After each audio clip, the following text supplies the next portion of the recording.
Moi je suis allée à Malte pour un travail. Donc je suis partie pour 6 mois d'avril à septembre. Alors, je suis partie au Népal, un mois.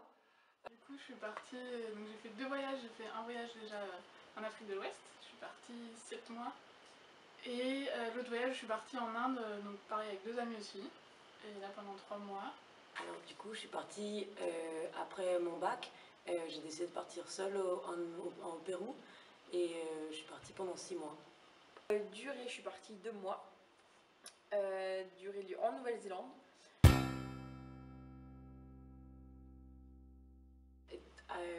C'était surtout une nécessité de se retrouver sur un chemin individuel, enfin avec les autres bien sûr, mais vraiment comprendre après le lycée qu'on n'est pas une masse et qu'on doit avancer nous, seuls.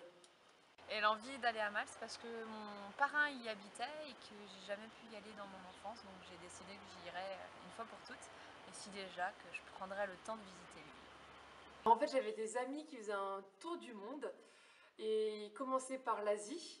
Et moi, à cette même période-là, j'avais envie de faire une randonnée, un trek en France, sauf que personne n'était disponible au mois de janvier, sauf eux qui étaient à l'autre bout du monde. Et ça a été le déclic. Je me suis dit, bah, tiens, je vais vraiment faire mon trek là-bas. Je pars avec eux. Et en fait, le visa, c'est un mois. Je me suis dit, bah, si tu pars, va faire que les 15 jours où ils y sont, pars un mois. Et donc, je suis partie un mois, je suis partie les 15 jours avant. En solitaire parce que il y a deux raisons. Parce que j'avais vraiment envie de faire un voyage en solitaire, toute seule, partir loin de chez moi à l'aventure. Et aussi parce que j'ai participé à une bourse qui s'appelle Zelidja, d'une association qui donne des bourses jusqu'à 900 euros. Et une des conditions, c'est de partir seule, minimum un mois. Ouais, complètement, parce qu'on est vraiment, je pense qu'on est vraiment extrait de notre culture en fait. Du coup, bah, à la rencontre de toi-même quoi. Je dirais que c'est plus simple niveau logistique. Ça permet de faire des dernières minutes, de ne pas avoir à attendre quelqu'un. C'est plus simple de trouver un contrat que d'en trouver deux, de trouver un logement qu'en trouver deux aussi. C'est plus simple quand on fait du stop, c'est plus simple d'être logé vite fait chez les particuliers. Et être seul, ça permet aussi de rencontrer plus facilement les gens. Parce que quand tu es deux, tu as toujours, t'es avec la deuxième personne, tu es avec ton binôme. Et à la limite, quand tu veux rencontrer quelqu'un, tu as toujours l'appréhension de laisser ce binôme tout seul. Donc tu lui parles à lui et en fin de compte, tu oublies de parler aux autres. Alors que quand tu es seul, t'as pas le choix et c'est génial de pouvoir rencontrer plein de monde et suivre qui tu veux. Voyager seul, ben, au moins tu es vraiment seul, donc tu vas vraiment piocher en toi dans les ressources et tu affrontes tes peurs, tes plaisirs, tout toute seule et tu te dépasses toi-même, donc tu vas vraiment piocher en toi. Après, le plaisir d'être à plusieurs, c'est que tu partages l'aventure et si c'est avec des amis, après quand tu les revois, tu as ce plaisir du partage qui eux aussi ont vécu les mêmes choses, qui est vraiment agréable. Que seul, ça permet de rencontrer beaucoup plus de monde, d'être beaucoup plus ouvert, de s'immerger complètement dans la culture.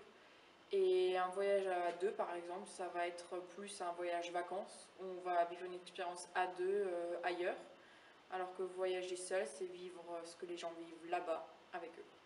C'est plus simple parce que être une fille toute seule, ben souvent on est vite pris sous l'aile de quelqu'un. Et en fin de compte, moi c'est vraiment ce qui s'est passé. On m'a dorloté, on m'a aidé pour les démarches et tout ça. Et j'ai jamais vraiment été seule, parce que t'as tout le monde.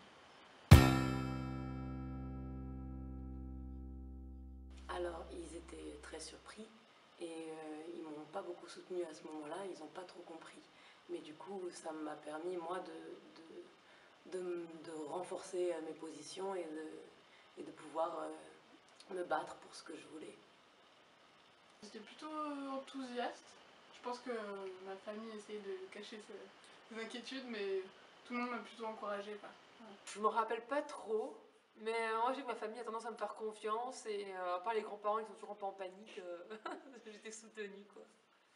Mes proches ils se sont posé la question pourquoi j'y allais 6 mois, pourquoi j'allais travailler, parce qu'en plus c'était pas forcément très bien payé. Ils avaient un peu peur que j'aille toute seule. Après voilà, ça n'a pas trop posé de problème puisque j'avais donné l'idée, comme ça c'est bien, j'apprendrai l'anglais et tout ça. Alors mes proches, famille, je pense que ma mère a flippé jusqu'au dernier jour, mais ne l'a pas vraiment communiqué. Du coup, le dernier 2 jours avant, c'était en mode mais t'es sûr tu vas partir, sachant que je venais d'acheter mon billet d'avion déjà 3 mois avant et qu'il me coûtait une blinde parce que c'est pour aller en Nouvelle-Zélande. Et j'étais là, oui maman, je vais partir. Ça a mis quelques temps à s'enregistrer. Le reste, pas de problème. Je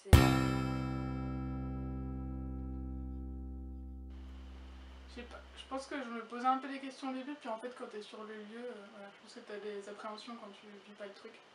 Et quand tu le vis, bah, c'est un peu comme chez toi quoi. Enfin, des trucs, tu fais gaffe quoi, tu vas pas te mettre en danger, mais après, c'est comme partout quoi. Ouais, tu vas peut-être poser un peu des questions aux locaux quoi, à la limite savoir un peu comment ça peut se passer, mais... Enfin, de toute façon, on va te dire ce qu'il faut pas faire avant que t'en aies peur. Donc. Après, niveau sécurité, moi j'ai passé mes premières jours à Katmandou, dans la capitale du Népal. Et une des soirées, j'ai rencontré des backpackers, on a bu un verre dans un bar et on est sorti à 22h, 23h. Pour moi, c'était pas si tard que ça. Or, tout le centre-ville était fermé, il y avait quasiment plus personne dans les rues. Et moi, j'ai fait une rencontre sur le moment pas sympathique et un mec a commencé à me suivre. Heureusement, j'ai vite retrouvé mon hôtel et j'ai trouvé la sécurité. Mais je me suis aperçue que dans certains endroits, dans certaines capitales, le soir, il faut faire attention, surtout quand tu es une fille. En Amérique latine, enfin, ça c'est...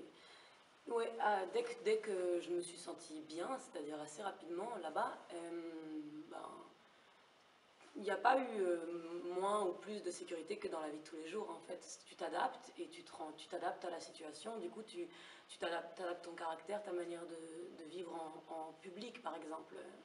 Voilà. Donc c'est clair que tu vas pas prendre des risques que selon l'endroit où tu es. Mais je pense aussi que c'est nos peurs qui provoquent les dangers. Donc c'est à nous d'avoir en confiance, de ne pas y aller comme un bourrin dans leur culture, d'y aller humblement. Et généralement, si on y va humblement, ils nous accueillent de la même manière.